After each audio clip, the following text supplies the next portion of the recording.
છેલ્લા 2 વર્ષથી કચ્છના આઈસીડીએસ વિભાગ દ્વારા હાથ ધરવામાં આવેલા કાર્યક્રમ બાદ આજે 2000થી પણ વધુ કુપોષિત બાળકોને સશક્ત બનાવવાની રાજ્ય સરકારની ઝુંબેશને સફળતા મળી છે અને કચ્છ જિલ્લામાં 2 વર્ષ પહેલા નોંધાયેલા 22,000માંથી માત્ર 191 જેટલા બાળકો કુપોષિત નોંધાયા છે।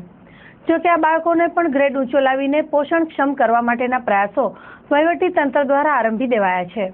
ઉલ્લેખનીય છે કે અપૂરતા ખોરાક અને પોષણના અભાવે નાની વયના બાળકો વારંવાર માંદા પડે તેમજ તેમનો શારીરિક વિકાસ બરોબર ન થાય તેવું જોવા મળતું હોય છે અને આ માટે સરકાર દ્વારા 2 વર્ષ પહેલા ઝુંબેશ હાથ ધરવામાં આવી હતી અને તે માટેના ખાસ પગલાં લેવામાં આવ્યા હતા।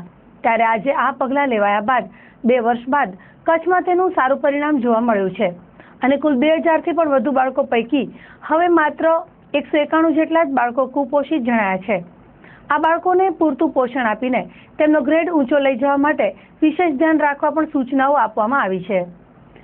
જિલ્લા પંચાયતના પ્રમુખ ત્રિકમભાઈ છાંગાના જણાવ્યા મુજબ કચ્છમાં કોઈ પણ બાળક કુપોષિત ન રહે તે જોવું આપણી ફરજ છે।